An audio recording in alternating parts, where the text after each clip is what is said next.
So that's my mother. Like I said before, we really weren't told much until we were older, into our latter teens, when they thought it was appropriate. But there were still lots of stories that have never been told. And sorry. September 10th, 1997, survivor Valerie Ferrari, interview Nina Cohen.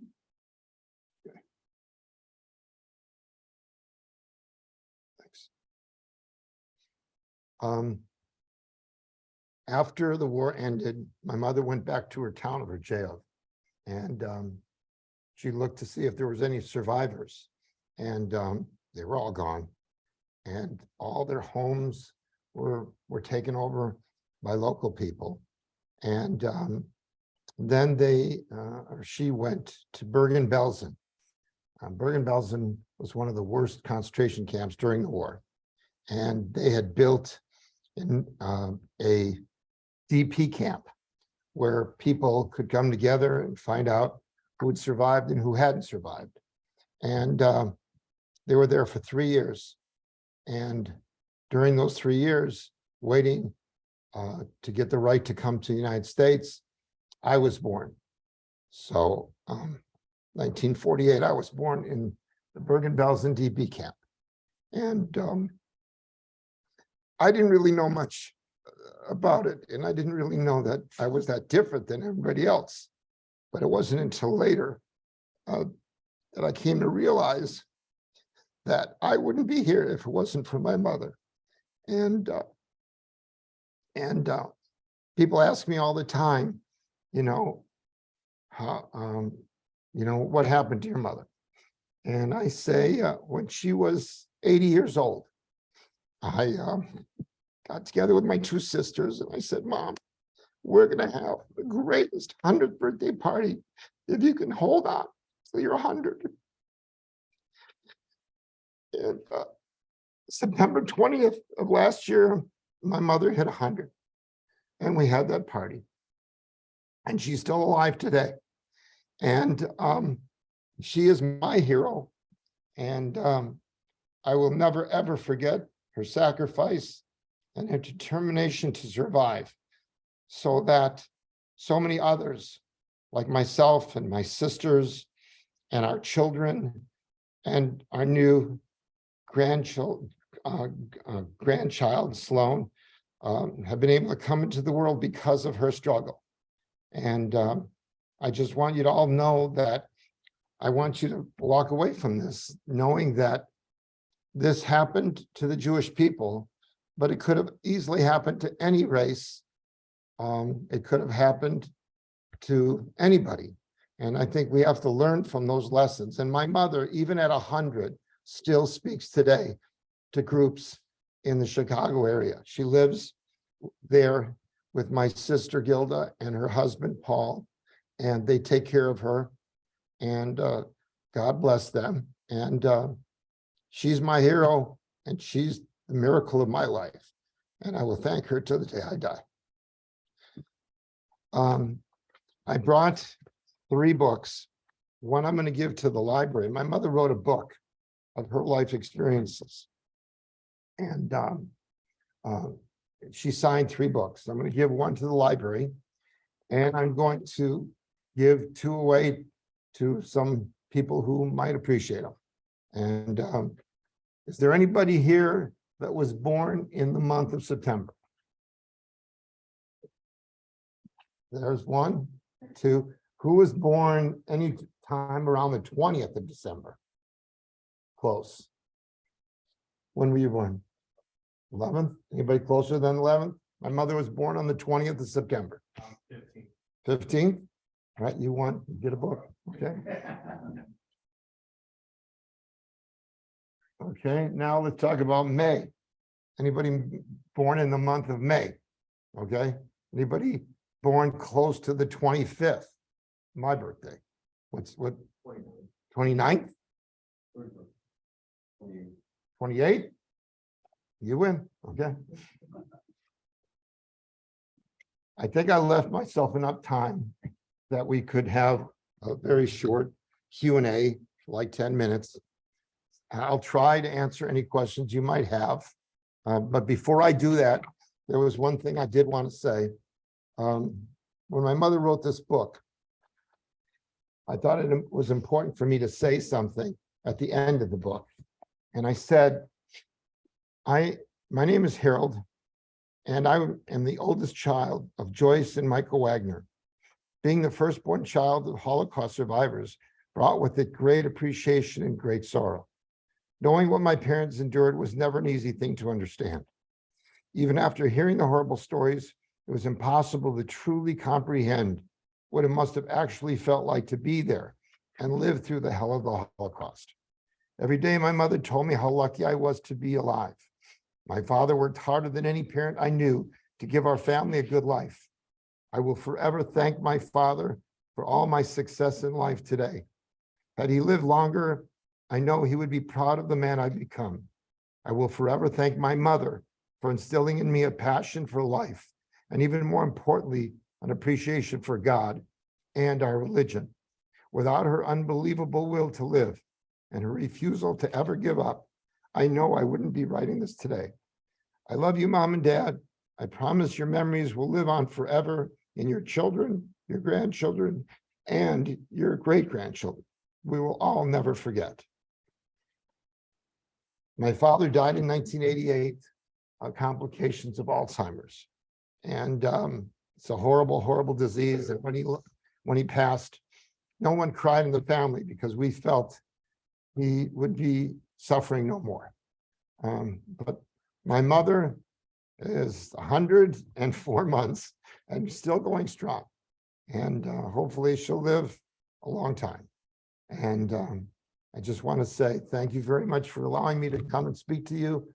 And at this time, if anybody has any questions, yes. Can you tell us how it was that your parents, you were the only child at that point?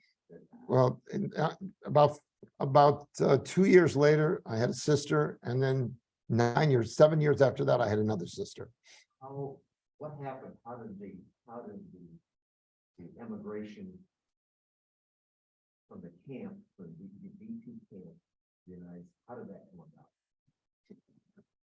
Well, I mean, when we came to the United States, I was like 2 years old. And then we had our two sisters.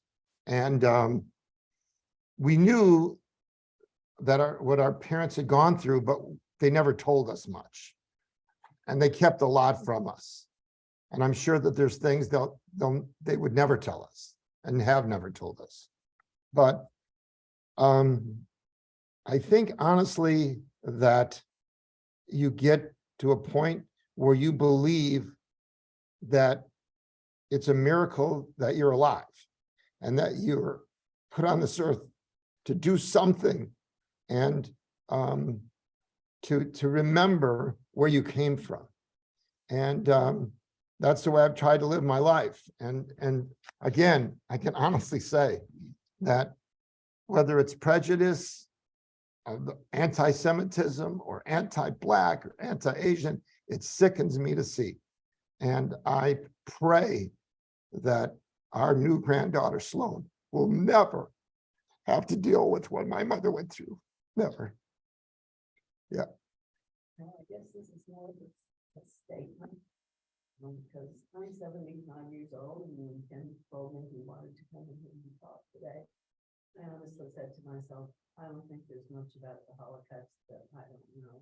But I will tell you from the bottom of my heart that hearing your mother's story in your own words is more than moving. Not to me, but I bet to everybody in this room. She was a brave woman, a strong woman, and a woman whose convictions have gone forward to this day, and we need more citizens like that. I appreciate that. I mean, I can't imagine how somebody could experience what she experienced and come out of it with still faith in God and a true compassion for other people.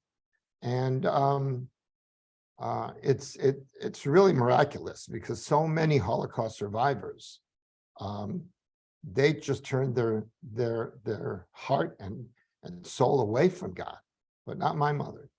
And I just thank her every day I can. And now that she's over 100, my wife and I plan to go and visit her every 3 months so that she knows that we were there for her. It's a miracle that she's still alive. It really is. Thank you. Yes. What was the biggest lesson?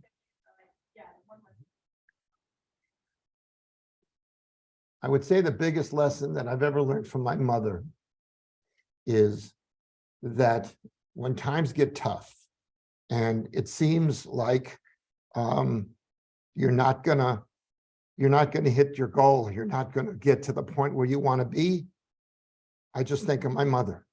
And I think that if she could do what she did, and I can do anything.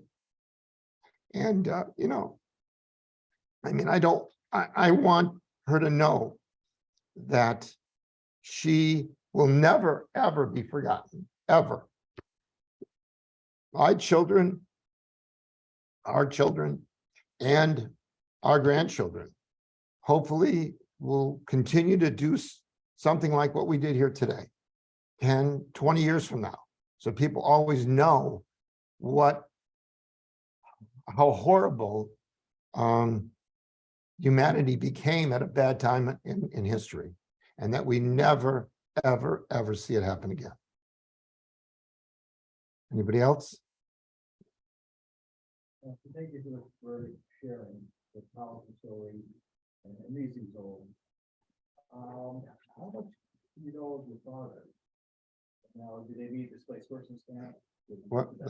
Okay, my mother grew up in Rajev, where my father grew up, but my father was 10 years older, and they really never interacted that much.